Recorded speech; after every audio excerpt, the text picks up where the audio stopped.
What's up, good movie lovers? As you can see, I'm in the theater about to watch Inception and perform Extraction. I found a way to go inside of a film and extract the movie truth. And just like Inception, whoever's traveling in the dream world, in this case the movie world, needs a totem. So I have this. I'm the only one who knows the weight, and when I crank it here and press this, if that gear sound keeps going, I know I'm still in the dream world. I'm still in the reality where Step Up 3D gets made. And just like Inception, there needs to be a music cue to let the dreamer know it's time to wake up. So I've got my headphones, and it's timed into my laptop where a special song will start to awaken me. Totem, check. Headphones with the music cue, good to go. Now it's time to find Inception's movie truth. I review movie previews.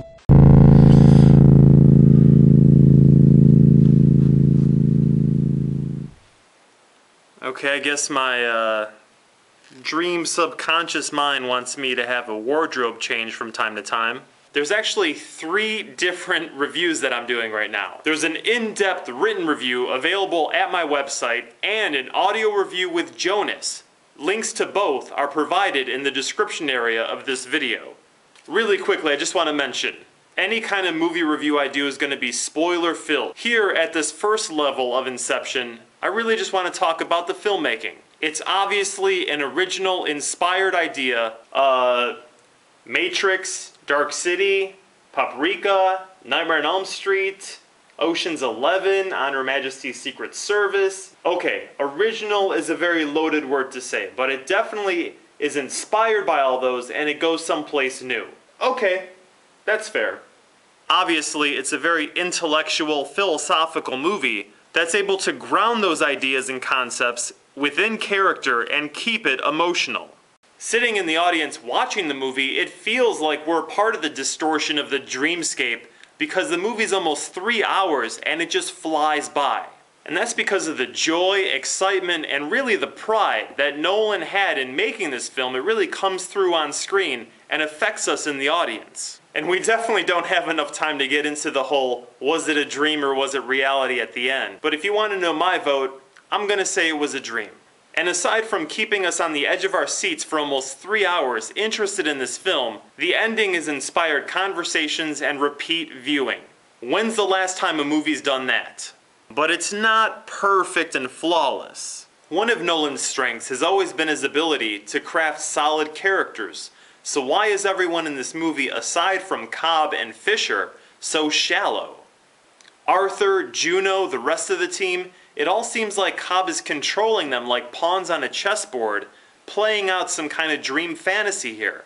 Is the movie his construct? Normally, characters should have selfish desires and personalities that propel them within scenes of conflict to get what they want. Here, it seems like everyone just wants to help Cobb.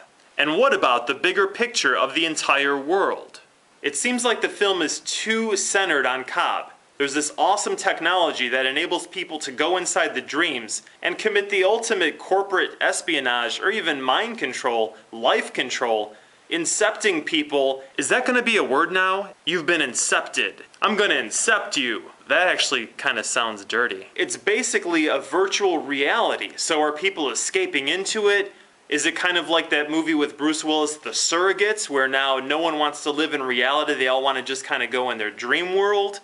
How is it affecting everyone? That question doesn't seem to be raised. And normally, Nolan's the kind of storyteller that would address those kind of issues just like he did in The Dark Knight. He definitely wouldn't forget about it unless here it was intentional. For example, all Juno wants to do is help Cobb overcome his guilt that he feels regarding his wife. What's in it for her? Why did she come back? What does she want as a person who has self-interest? There's nothing wrong with being motivated by personal goals. Actually, it makes the drama that much more interesting because not everyone's agreeing with what the main character wants. If everyone's motivated to get what they want, there's gonna be automatic conflict. Let's talk about the movie's score for a second. Created by Hans, I am the most influential movie composer of the last 5 years, Zimmer, while it definitely adds to the impact of the film, there are times when it's a little bit overbearing. Like it's trying to force us to feel excitement when there's really not that much going on. There's this one moment when everyone's pretty much just talking about what they're gonna do in the heist, and the music is like dun dun dun dun dun dun dun dun, and you want to just like look up and see Batman swooping over Tokyo. It doesn't fit, and it just feels that when Nolan was watching the final edit, it was a little slow in that part, so they decided to put in some exciting music to get us over the final exposition, lack of drama hump into the heist. There are some moments where there's like that Batman Begins camera where it's a little too close and kind of shaky, and you can't appreciate the action totally. But I have to give a lot of credit to the car chase sequence where the train comes through and the train's subconscious with all the guys with machine guns, especially because there's no music during it. It's a lot like the motorcycle police car chase in the first Rambo. Overall, it can't be denied, this is truly an inspired piece of work. Nolan had the carte blanche so he could do whatever he wanted, and he really came through. And with the script being about 10 years old, it means that it was conceived right around the same time that Nolan came up with Memento. Both films seem to challenge what film can do, especially regarding narrative structure. Here, the final heist is basically the last half of the movie, and the van seems to be falling for like 50 minutes. And we're basically watching 4 different climaxes leading to a mega climax and a resolution. What a great way to give film a little bit of a growth spurt, and let everyone know that the evolution of movies is still going on. We haven't thought of it all. Inception is tantric filmmaking. Now it's time to journey even deeper.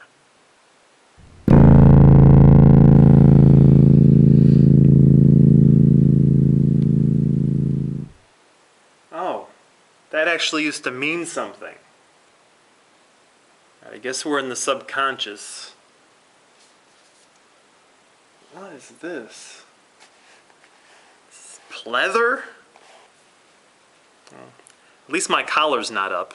Obviously, Inception was Warner Brothers' Scooby snack for Nolan, so he'd be motivated to make the next Batman film. But what did Nolan really do with Inception? Besides trying to challenge the structure of narrative filmmaking and give us a good old time at the movies, he's also sending us a message. Is Nolan pulling a Woody Allen and casting an actor that kind of resembles him so that he can act out in some fantasy version of something he wants to see in life? Here, DiCaprio as Cobb seems to be going into the subconscious of the movie world, here journeying through the Fritz Lang Metropolis-inspired, once creative Hollywood.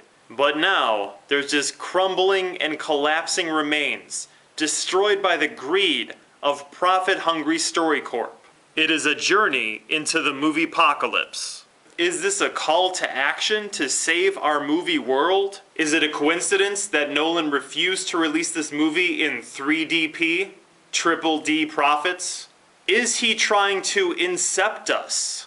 It still sounds kind of dirty. Is he trying to plant an idea in our minds that stories can be great on the big screen, they can be inspired, smart, intelligent, and at the same time entertaining and big blockbuster popcorn films? All it takes is inspiration and actually caring about the quality of the movie instead of the profit on the other end. And that's the interesting thing about Inception. In the movie it deals with levels, and yet it can be analyzed in the same way. Can this return to the gold story standard which it once stood for? Can inspiration and creativity in Hollywood escape from the subconscious limbo it's been caught in because profit and greed have trapped it there? Long live good movies! Long live good movies! Long live good movies! Long live good movies! Oh, I'm hearing the cue. It's almost time. The question is, will Inception make a difference in our movie reality? Or is it just wishful thinking that exists here in the dream world?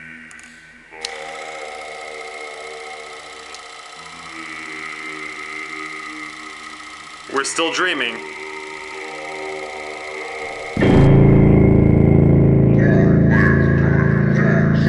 Long live good movies! Long live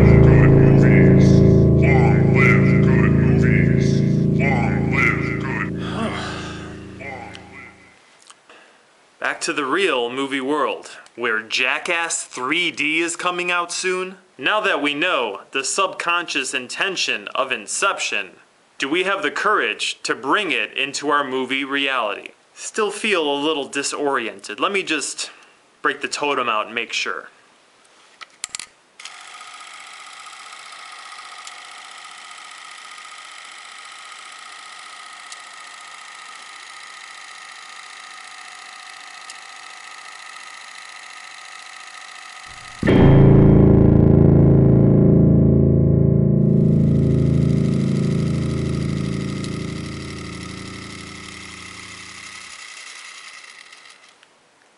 I wouldn't do that to you.